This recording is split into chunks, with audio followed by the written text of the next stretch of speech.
The aquarium mistakes nobody warned me about. These are the things I had to learn the hard way, and if I knew them from the start, it would have saved me a ton of time and frustration. So today, I'm going to share those lessons with you, so you don't have to go through the same struggles I did.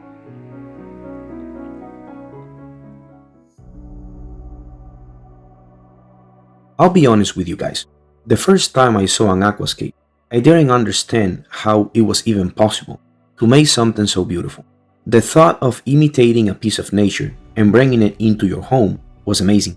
But it didn't take long before I realized something.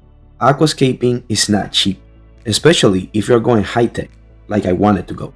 So naturally, I started looking for ways to save money while building my tank. And I want to share two things that I now know were mistakes. The first was trying to save on lighting. My plants were growing tall and skinny instead of bushy, and it was because of the light. I had gone with a cheaper option, and in the end, I had to buy another one anyway, the light I should have bought in the first place. The second mistake was trying to save on soil. I used red lava rock pebbles as a first layer, and then I added soil on top.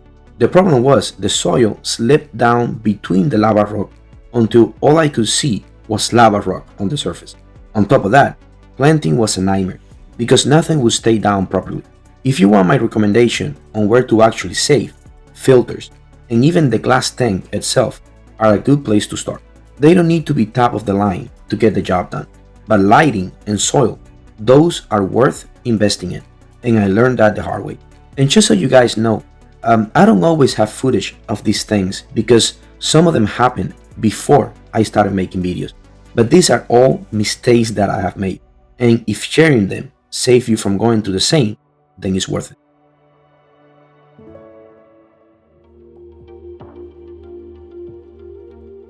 Nobody told me to think about the fish before building the hardscape. And I know it sounds like common sense now, but back then, I didn't even consider it. My second aquascape was a Richia tank, where I wanted to build a cave with lots of trees in the center. To pull that off, I built this intricate rock wall all around the back and sides of the aquarium, leaving only the front glass open. At first, I had electric blue ramps in the tank, and they did fine with the layout. But then I decided to try a dwarf gourami, and that's when things went wrong. Within 10 minutes of introducing him to the tank, the poor guy got stuck behind one of the rocks. If I hadn't noticed, he wasn't going to make it out. I ended up having to break apart that piece of hardscape just to free him, and then moved him to my Dutch-style aquarium. No rocks, just plants. He lived happily there for years, but that experience stuck with me. The lesson here is simple. Always think about the fish you plan to keep before you build your hardscape. If you guys are enjoying the video, remember to like and subscribe. And thank you so much to all of you guys who have been subscribing lately.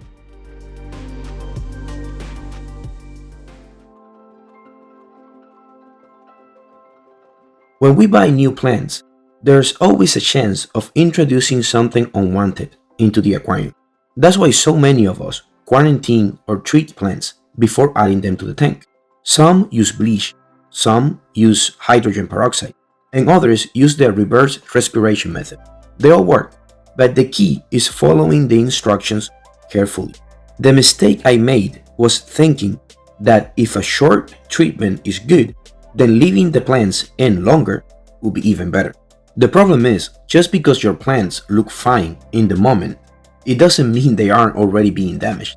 Every method has a time limit for a reason, and pushing past it can ruin an entire batch. I learned this the hard way with Richia. I treated a huge batch, kept it in for too long, and ended up losing everything. It was really discouraging, and it taught me that more isn't better, more is dangerous. This is what I learned. Pick the method you trust, follow the directions exactly, and don't improvise. That way you'll protect your plants without hurting them in the process. And since we are on the subject of plants, if you want some that are already grown underwater, strong, and ready for your aquarium, check out my shop. I'll leave a link in the description. Everything I send out is healthy and ready to thrive.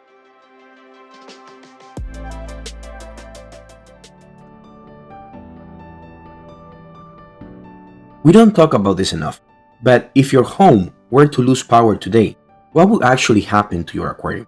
Here in Florida, that's not uncommon. With hurricanes and storms, power outages can last for a few days. And I'll be honest, even after years of fish keeping, this is advice I still haven't applied myself. So I'm talking to me as much as I am to you. If your power goes out for a couple of days, your plants will be fine. They can survive without light for a week or even longer. The real danger is your bacteria colony and your fish. Without oxygenation, your fish might not make it through. And without circulation, the same can happen to your beneficial bacteria. Here's the scary part. Even if your fish survive, if your bacteria don't, you end up with fish living in a tank that's no longer cycled, which means you could still lose them afterwards. That's why backup power is so important. Whether it's a small generator, a battery-operated air pump, or even a UPS for your filter, having something ready could be the difference between a full tank crash and everything making it through just fine. So please, be smarter than me and plan ahead.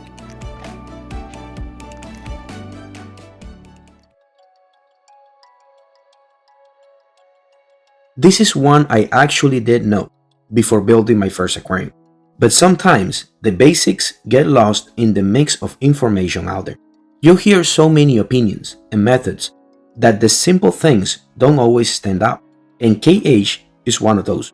I talked about this a little bit in my last video, but KH, it's all about stability in your water. Too high and plants struggle to grow. They'll hang on, but the growth you do get will be weak and unhealthy. Too low and your water can become unstable, with pH swings that stress your fish and plants. For a planted tank, the sweet spot is low KH. Around 2 to 3 degrees is ideal, and even a KH of 1 will still keep your pH from bouncing around too much. The lower KH gives plants an easier environment to absorb nutrients and grow properly. You shouldn't go higher than 3 though. Once you do, you might start noticing slow growth, yellowing leaves, or plants that just don't look the way they should. And that's when people start chasing other problems, wondering why their plants aren't thriving, when really it's just the KH. Those are the mistakes nobody warned me about, and I had to learn the hard way. Let me know in the comments which mistakes you face in your own tanks, or share the lessons you learned the hard way so others can avoid them.